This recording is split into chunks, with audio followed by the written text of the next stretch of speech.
안녕하세요. 오늘 새로운 일상을 여는 사람들 유튜브 방송 26번째 공동사회를 맡고 있는 홍미영 그리고 박병상입니다. 우리 박병상 박사님과 함께 있습니다. 아시다시피 유튜브 방송 1년 지나면서 우리가 이제 기획 특집을 잡았어요. 기본소득을 주제로 해서 하반기에 계속 기본소득을 소주제로 여러분들과 여러 분야를 나누어서 이렇게 진행하기로 했는데, 그래서 그간에 우리 청년 전에 또 그 이전에 여성 이렇게 진행을 했었죠.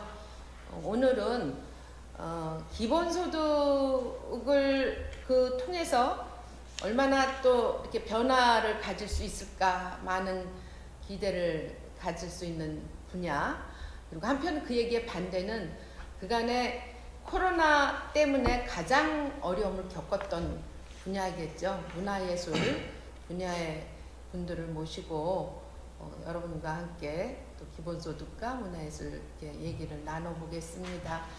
기본소득이라는 게 아무리 들어도 아직은 좀 생소하죠.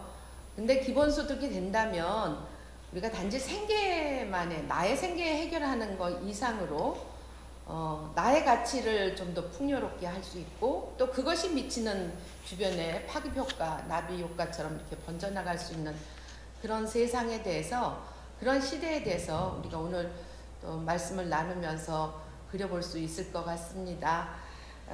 우리가 이 가장 문화예술 분야에 힘들지만 또 한편 열심히 해오고 또 앞으로 그 꿈을 만들어 나가는 두 분 모시고 얘기를 시작할 텐데요.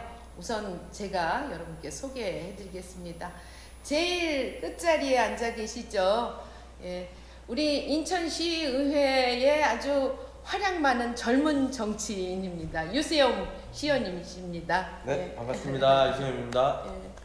조금 더 소개하자면, 사실 유세영 의원님이, 시의원님이 이렇게 정치를 하기 전에는 여러분 깜짝 놀라실 거예요. 음악을 전공하셨고, 또 음악을 전공뿐 아니라 실천으로 해서 인천에서는 특히 유명했죠. 심령나게 멋진 공연, 음악 창작소 세움? 네, 문화공작소 세움. 문화공작소 세움 맡아서 아주 활동 잘 하시다가 이렇게 시의회에 들어와서, 그래서도 여전히 이런 문화 쪽에 관심과 또 그런 것들을 통한 시민들의 행복한 삶을 위한 활동을 지원하고 계십니다. 그 옆에 또 마침 소개를 더 해드려야죠. 이 인천의 참 불모지라고 할 수 있는 게 연극 분야일 텐데, 그래도 10여 년 동안 특히 이 원도심, 이 중구 신포동에서 그 다락이라고 하는 극단의 백제희 대표님이십니다. 안녕하세요. 백제입니다. 연극하는 사람 백제입니다. 20살 이전부터 인천에서 연극 언저리에 계속 있던 사람인데요. 지금 35년째 연극을 하고 있고, 10년 전에 극단 다락을 만들고 다락 소극장을 만들어서 10년째 신포동 한복판에서 연극 전용 소극장을 운영하고 있습니다. 35년째 이 연극 분야에서 뛰신다고 해도 좀 전에 우리가 방송하기 직전 하시는 말씀이 유튜브 방송은 가슴 떨리네요. 이렇게 얘기하시던데, 어쨌건 무대에 서면 가슴이 떨리는 그런 감성을 가지고 계신 백제희 대표님 같이 하면서 얘기를 시작하겠습니다.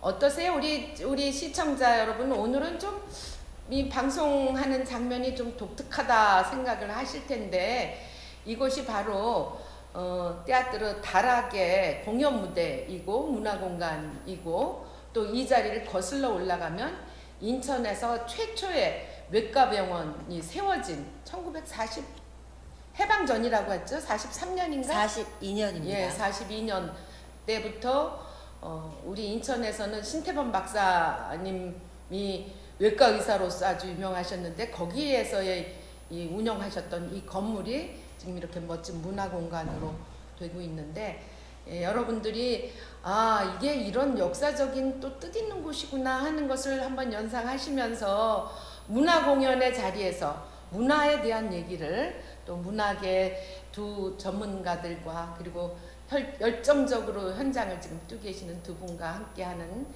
말씀을 같이 들어보도록 했으면 좋겠습니다.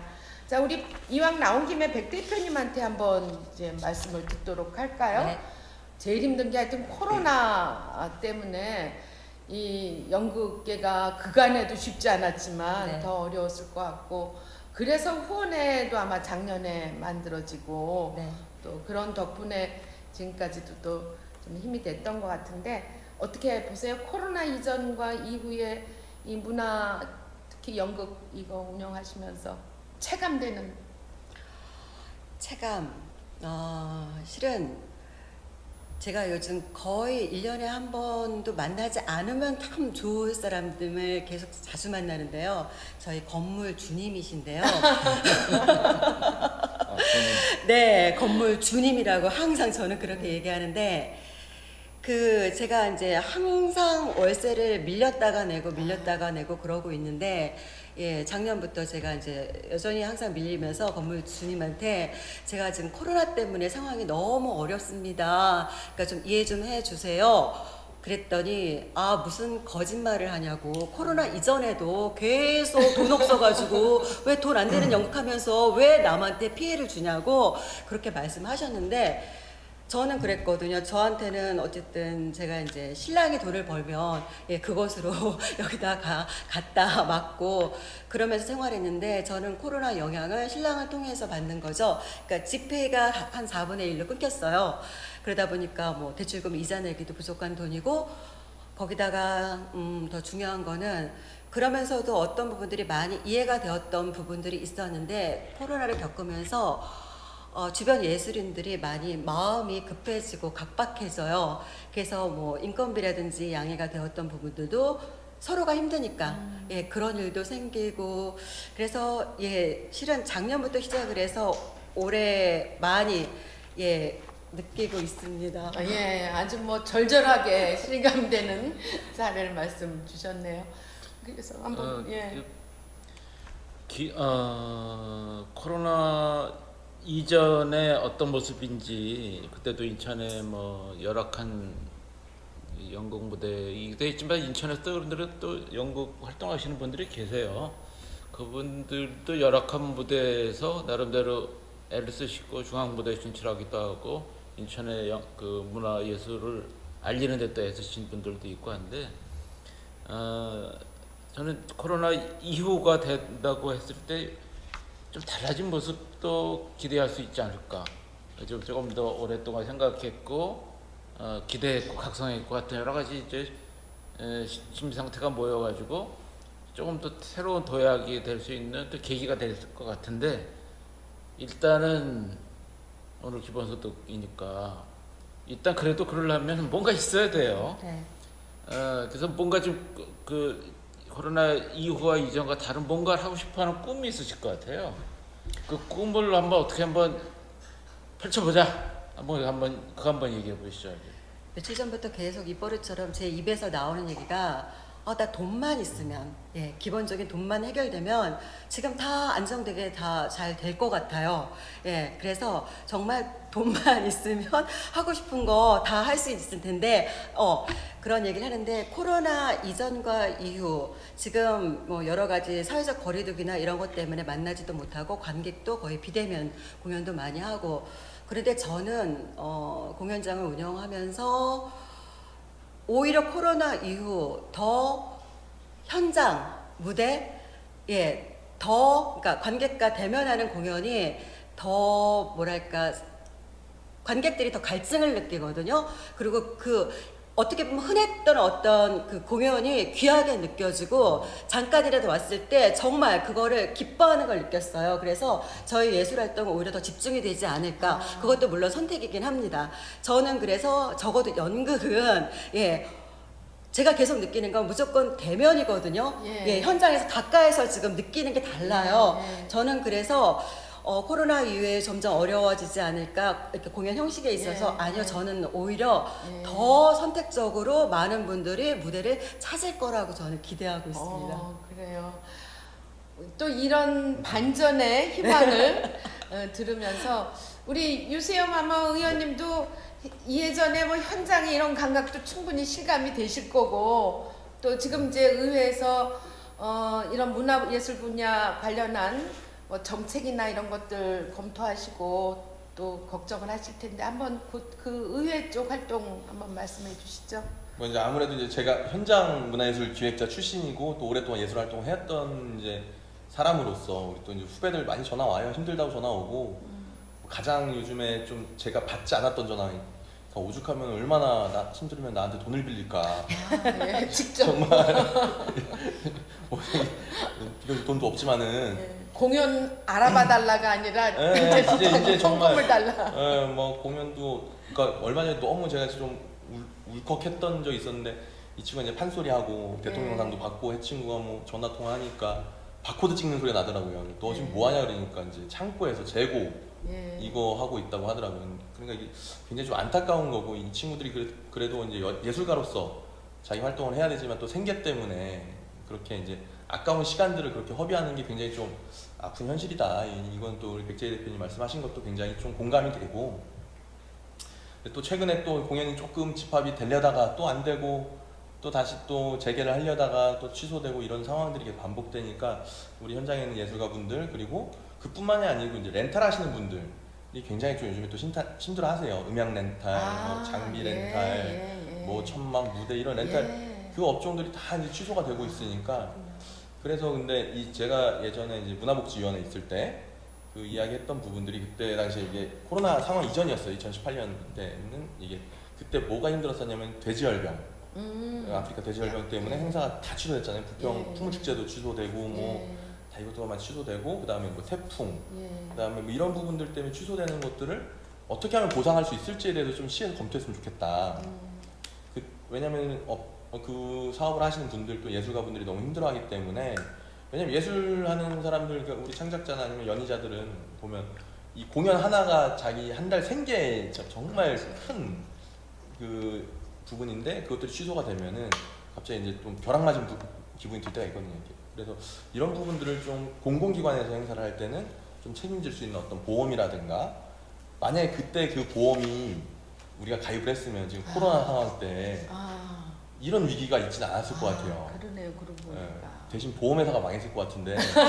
근데 그게 분명히 제가 회의했을 때 계속 논의했던 부분이기도 하고 그리고 시의회에서도 이런 부분들 좀 책임지려고 많이 좀 노력도 하고 예산도 세우지만은 저희 예술인 복지재단도 중앙에서 있고 또 뭐 예술인 뭐 아르코라든가 아니면 뭐 기타 등등 코로나 관련해서 우리 인천문화재단도 지금 얼마 전에 또 다시 2차 해가지고 생계 지원 뭐 이런 것들이 나왔는데 그게 사실 좀 지원을 반드시 하긴 해야 되는 부분이긴 한데 그것이 이들의 어려움이 장기화된 어려움을 끝까지 책임질 수는 없겠다. 일시적으로는 봉합은 할 수 있어도 상처를 계속 이렇게 어떻게든 우리가 후시딘도 발라야 되고 매직폼도 붙여야 되고 해야 되는데 그것들은 지금 이제 거의 뭐 꿰매는 수술 정도니까 그래서 이런 부분들은 좀 시에서도 사실 뭐 제가 이제 문화복지위원회가 의원들도 따로 계시지만은 뭐 다 여러 가지 토론회도 하고 하지만 장기적인 관점에서 봤을 때 지금의 상황을 빨리 극복하고 앞으로 이런 것들이 다시 또 발생했을 때 대비책이 무엇일까라는 어떤 합리적인 매뉴얼을 좀 만들어야 되겠다. 뭐 요 정도의 저는 의회에서 얘기를 하고 있습니다. 보면 이 의원께서 또 활동하셨으니까 잘 아시겠지만 이 문화예술하는 사람들은 자존심을 건드리면 잘 타는 것도 안 되잖아요. 그러니까 이분들 지원하는 건 정말 중요한데 멍석만 깔아야 되지 이제 뭐 참견을 하면 안 되는데 그래도 일단은 생계는 돼야 돼요. 그러니까 지원을 하되 간섭은 하지 말자. 네, 그렇죠. 그럼 얼마든지 나래를 펴고 참 여기 들어왔을 때 여기 신태범 박사라는 분 개인적으로는 그 집 막내하고도 친구기도 하고 해서 여기다 막연한 이제 좀 인천의 고향 원형집 이런 느낌이 있어요. 여기서 여기에 그런 모습을 갖추고 하려고 하는 모습이 막 보이는데 뭐 아까 쇠절병이겠지 뭐 있지 앞으로 계속 있을 거거든요. 맞아요. 그러면 그걸 어떻게 이걸 시나 제도적으로 지원해 줄까? 아까 이제 보험회사 정말 좋은 지적인데 저 보험회사 안 망할 것 같아요. 보험회사는 딴 데서 돈을 가지고 여기다 지원해 주겠죠. 그러면 오히려 돈이 편중된 것이 문화 쪽으로 가게 되겠죠. 그래서 제도를 만들면 인천에서 이런 사람들이 제 끼를 있는 대로 발산할 수 있게, 인천 사람들이 이런 데 오면 아, 내 인천 사람 맞아, 그렇구나 한 걸 알고 편한 느낌 가서 집에 가는데, 고속도로 만드느라고 저렇게 GTX 만드느라고 다리 만드느라고 수천억 수조 원 써가지고 휙 서울 간 사람들이 인천에 대해서 뭘 알겠어요? 무슨 관심이 있겠어요? 그 내세금 다 뜯기면서도 관심이 없어요. 근데 여기다가 지원해 주는 거는 진짜 의미가 있고, 이 인천에 대한 관심이 점점 더 생기고, 그리고 내 자식이 이런 데 와서 관심 있는 것에 대한 뿌듯한 느낌도 들을 거거든요. 이거는 시의원들이 관심만 있고 거기에 이제 영양분을 좀 제공해 주면, 최소한의 영양분을 제공해 주면 돼요.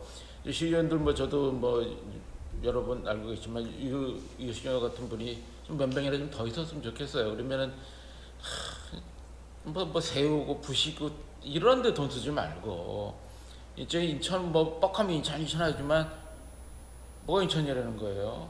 인천이라는 걸 좀 인천 사람들이 알게, 그렇게 발버둥 30번째 발버둥 치시는 분이 지금도 발버둥 치면 안 되잖아요. 지금은 이제 후배들이 같이 활동하면서 여기 북적거리는 모습, 여기 좀 사람들이 인천 사람들이 모여가지고 애들도 모이고 뒹굴면서 연기도 같이 하고 그런 느낌이 좀 코로나 이후 또 코로나와 함께라도 좀 했으면 좋겠어요. 그런 모습이 보이면 덩실덩실 어깨춤이 나올 것 같지 않습니까? 마무리 발언하신 것 같아요. 맞아요. 근데 그 뭐 제가 덧붙여서 말씀드리면은 사실 저도 이제 첫 사무실을 동인천에다 얻었었거든요. 영마천 다방에 있는 아주 그냥 허름한 건물 활동을 해서 이 동네에 대해서 되게 알고 있고, 그 다음에 이제 제가 사실 여기 계신 어떤 기업분한테 좀 도움을 받은 적이 있어요. 바로 건너편에 스쿨뮤직이라고. 이거 스쿨뮤직 이제 안정근 대표님한테, 안정근 대표님 음악 옛날에 T34 하면서 하지만 제가 한 10년이 넘었는데도 그분한테 되게 고마운 게 뭐냐면은, 기업이 어떤 이제 문화에 대한 메세나라든가 아니면 활성화 정책이라든가 아니면 이 극장을 어떤 기업과 같이 어떤 연계할 수 있는 노력들을 한다고 하면 그것들이 꼭 공공의 자원이 아니더라도 그런 것들이 메세나 활동이 좀 증진될 수 있는 부분들이 있는데, 인천은 사실 메세나가 굉장히 없어요. 예, 되게 전도 유망한 기업들이 있는데 그 기업들은 다 서울에 있는 클래식 팀, 오페라 팀하고 메세나를 해요 또. 그래서 제가 이제 조례 얼마 전에 발의한 것 중 하나가 뭐 이제 기업 문화예술 활동 증진에 관한 조례예요. 그래서 뭐 메세나를 하면 어떤 이제 뭐 인센티브도 준다든가 이런 건데 기업에서 관심이 없어요. 이거 뭐 내가 해도 뭐 크게 자기 베네핏이 없으니까. 근데 저는 이렇게 생각을 해요. 말씀하셨지만은 인천에 대한 애정이라고 얘기하지만은 기업들이 굉장히 문화에 대한 지대한 관심을 줬을 때 그 기업도 같이 성장할 수 있는 동력을 얻을 수 있을 것이다. 그리고 사실 대중문화 영역은 이미 대중문화 자체가 기업이 되었기 때문에 좀 그 결이 다른데, 순수 예술 같은 경우에는 자체적으로 어떤 자원을 생산할 수 있는 능력은 사실 조금 안타깝지만 떨어지는 편이에요. 그래서 그런 부분들을 기업들이 좀 채워줘야 되는 부분들이 있고, 좀 제가 또 안타까운 건 인천 대우 있었을 때 그때 당시에 기업들이 문화예술을 이렇게 지원하고 하는 분위기랑 지금 인천 기업이라고 할 수 있는 기업들이 뭔가를 지원하는 분위기랑 너무 다른 거예요, 사실. 그래서 지금 이 방송 보시는 또 기업하시고 사업하시고 하시는 분들 계시면은 다락부터 일단 방문하셔서 어떻게 하면 우리가 연계하고 후원할 수 있을까 또 고민해 주시면 감사하고, 그다음에 곳곳에서 활동하고 있는 이 청년 예술가들 아니면 원로 신진 예술가들을 위해서 조금 더 관심 기울여 주시면 좋을 것 같아요. 아유, 참 역시 그릇이 크시네요. 한번 그래서 우리 백 대표님